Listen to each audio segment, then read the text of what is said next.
Hello, it's so great to see you. If you've watched more than one video, go ahead and subscribe.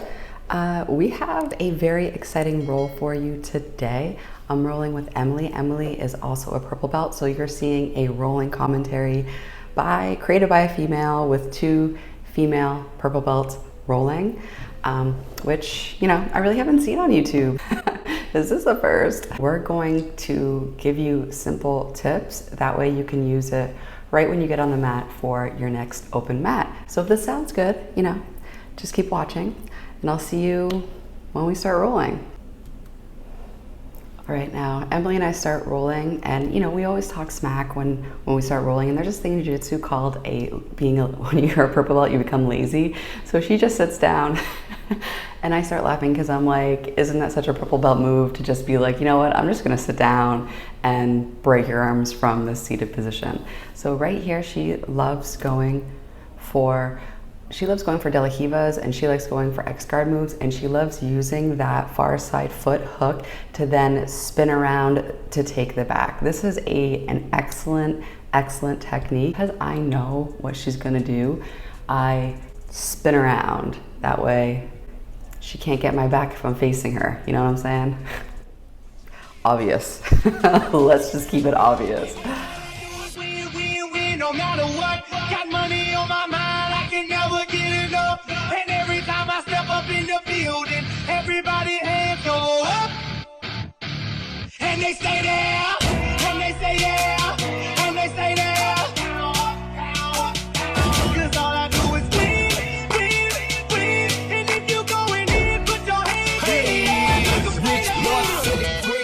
Niggas wanna check shit tight, no snake, just Now from here, this is a great back take. What usually happens is they will put their feet on the back of your knee pit and then push forward, and then that movement will make you fall back.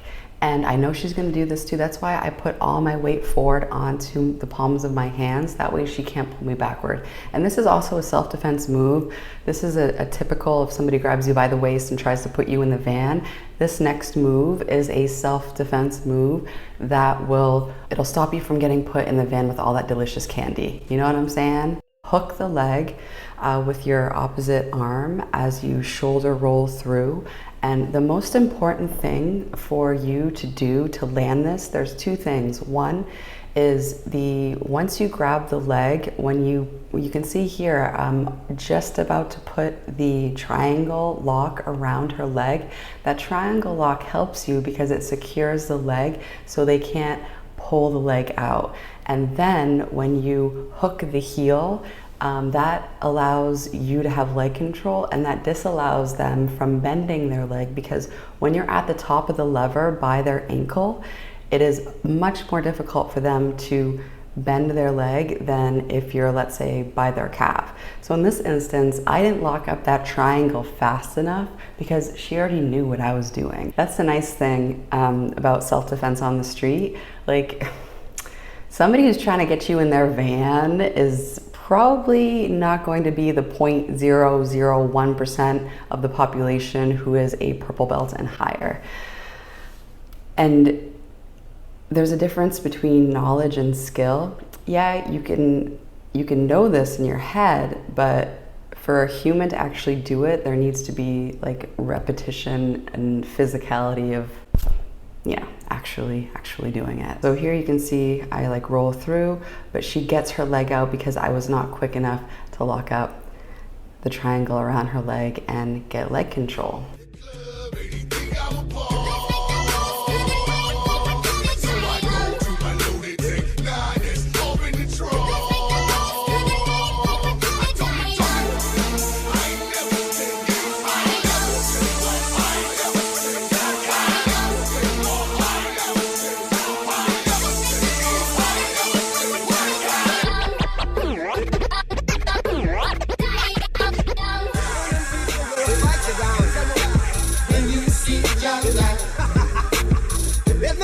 If you're not wrong, then why?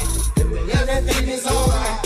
So we're gonna walk, alright, through the roads of creation.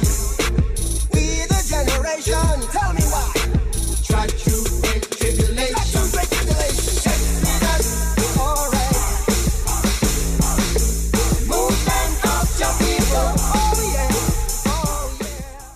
Now, if you're ever inside somebody's guard and you want to pass their guard, one technique is this knee in guard break technique. From here, she has a knee shield, so that top knee that's stopping me from going forward is called a knee shield. And in order to respond to the knee shield, I go to shelf her leg on my right shoulder as I am performing the knee cut pass, but there's a wall right there, so we decide to restart. Now this leg is shelved on my shoulder, and this is extremely interesting because as I try to pass, she does an amazing sweep. I've never seen this arm trap before. So her bottom leg, she's in half guard right now. She traps my arm and it sweeps me, which is genius because I would normally post with that arm that's being trapped, which would essentially stop the sweep. But because she locked my arm in between her legs, see right now she's in half guard. She's in half guard because that bottom leg is around my leg. She loops that in back of my arm, so my arm is pinched between her foot and her calf. And this makes the sweep, this makes it, you know, it's almost like plastic back in the 2000s. Arm traps make sweeps possible. Subscribe for more corny jokes. Say hello to the bad guy. They say I'm a bad guy.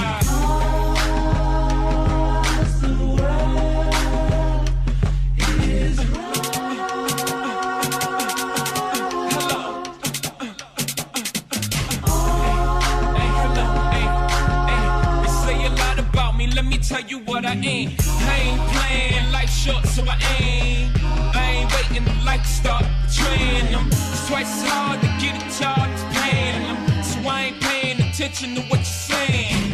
Raindrops keep falling on my... From the sweep, I work to regain guard by getting a half guard. And you can see my foot hook is what is preventing her from passing my guard. So she steps over that far side foot hook and does this excellent walk around transition using that underhook. So she steps over the hook because it's the only thing stopping her. She knee cuts and slides over the bottom leg and then spins around. This is such a great transition because you can do a spinning arm bar from here. You obviously have back access from here. This is if you don't know any transition, like this is an excellent attacking transition for you to know. And then from here, this is an excellent control position. This is called gift wrapping. And typically when people gift wrap, they're trying to take your back. So that's telling me that I need to face her because otherwise than that, the gift wrap happens when I turn away. And here's an excellent way for you to escape side control.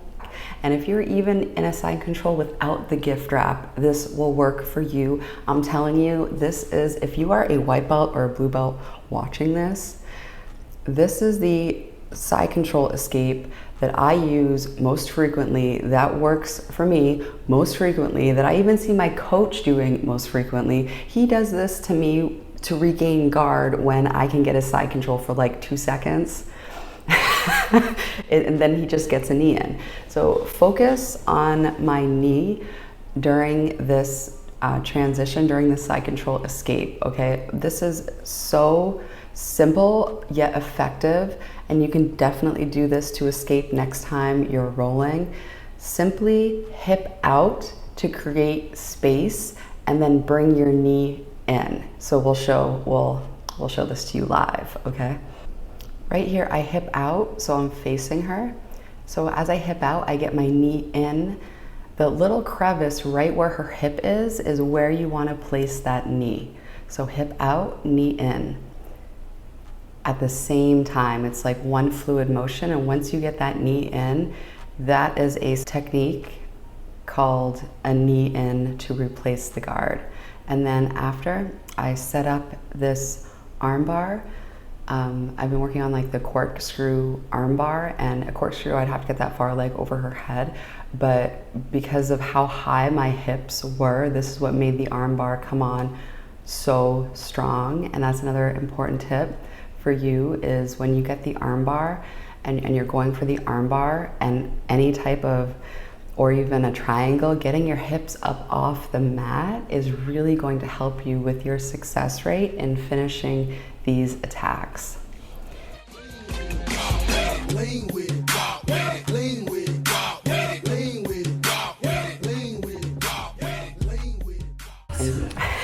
She gives the high five. I love Emily. Oh my God, she's such a fun role. We have a lot of laughs together, which is important when you're basically practicing murder on the mat. Of course, we all tap before that point because otherwise, not we would be running out of people to train with. So yeah, it always goes by so quick when I do these videos. All right, so thank you so much for watching. If you have any questions, definitely leave them in the comments below. That way I can help you out with your jiu-jitsu. In this case, definitely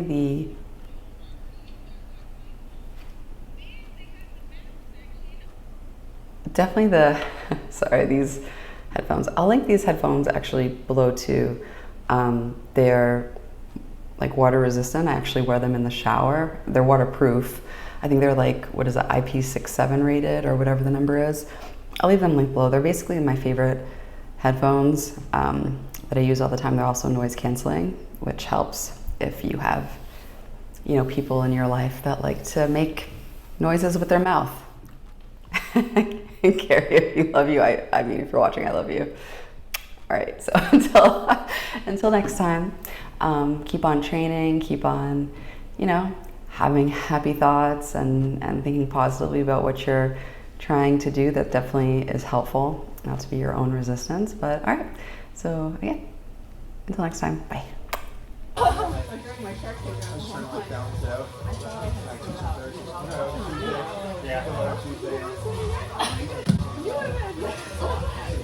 Yeah.